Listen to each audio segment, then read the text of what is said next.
I was able to find a good paying job, even though it wasn't here in Saginaw.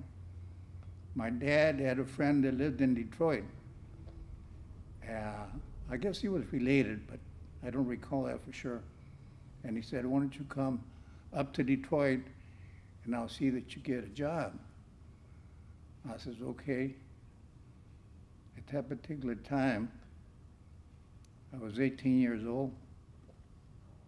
So I went to Detroit and got a job there. Working on the railroad. Oh my gosh. At $1.92 an hour, I guess it was, or something like that. After that, I quit school naturally and started working. Regular job because my dad had died quite young. So I became the head of the family. So after that job in Detroit, I came back, I was 19 years old. I was able to find a job, get a job with General Motors. And I was lucky I got a job. I was almost 20 years old when I started working for General Motors. And I was there until I came back from the service. After I didn't volunteer, I was drafted. And funny that things happened prior to, I had already received notice that I was going to be drafted a certain date, and I had that date already written down, where I had to go to Detroit and report there. My girlfriend at the time, she was kind of scared, or I don't know what it was. She said, why don't we get married before you leave? I says, I'm leaving in 10 days.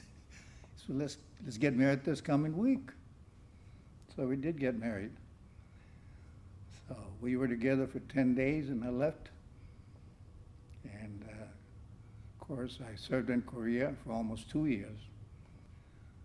It was a place that was really something else, and of course, very dangerous place at that particular time during the war.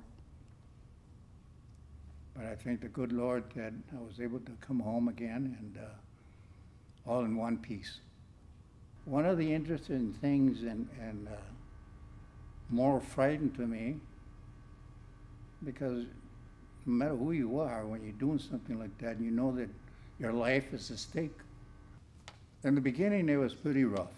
All we had was tents. And this is going on wintertime. In Korea, in the wintertime, is a lot colder than Michigan is in the wintertime. I went to a village close to Seoul, Korea. It sounds funny, but it wasn't for us. We had our radio on for communications. And believe it or not, the Korean people, the Korean soldiers were able to get through to us by using our own radios of communication. Out came a message saying, well, thank you, 398 Battalion. You just got in from the United States, you fresh soldiers. I hope you're full of energy and whatever it is, and well prepared to fight us. I was in the A Company. What my training was for was artillery. Not infantry. Artillery is another category for the military. We weren't too far away from the enemy line. Our time came up to go up, and we had to scout around to look at the neighborhood towards the north to see if we could find any particular signs of North Koreans being there or close by there. We ran into some firing. And at first I thought it was some of our own guys, but we found out it was North Koreans. I says, there they are. And he says, well, we got to face them. What we figured that was an outpost. I think at that time there was only 6 of us that went out there. I says, okay, who's going to go with me? I got to volunteer. Guess what? 2 Latinos. So the other guys, 2 went this way, 2 went that way. And they kept firing at us. We continued to go forward. Well, we were able to shoot them and clear the area. But I'll never forget that one of the guys said, well, you're the corporal here, you're the officer. You lead us, you go straight up. artillery mainly is concerned with planes flying in towards us, dropping bombs and stuff like that. I was lucky. We were hit a few times, but the only time that I got close to being shot seriously was after we shot so many of them in a rush, because they would come at us like they were wild or something like that. I mean, running towards us, banging on dishes of pans, I don't know what it was, making one heck of a noise. We couldn't quite see them yet. We could hear them. After it was all over, what we had to do is check around how many of us were hit, number one, and then go out there how many of the enemy soldiers we had hit and killed. I'm walking around, I say, oh my God, you know, it feels bad to kill anybody. Really, it don't matter who it is. And I heard a shot. And apparently this guy was dying, and it wasn't his rifle. I guess he must have had a handgun someplace on his boot or his body. And he shot at me.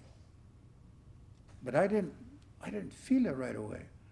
It went through my coat in here and through the surface of my arm, barely touching it. I turned around, and naturally I had to shoot then. But he almost killed me. But anyway, again, only the Lord knows, you know, what happens. This is how I feel now, anyway. I had a wife waiting for me and a baby that I hadn't seen for a year or more. I said, no, I'm going home. I got a lot of family at home that I'm the oldest, and they want to see me back. I'm still alive. That anybody shows any kind of acknowledgement of your services or whatever you are doing in the community or for the government, to me, it was quite an honor.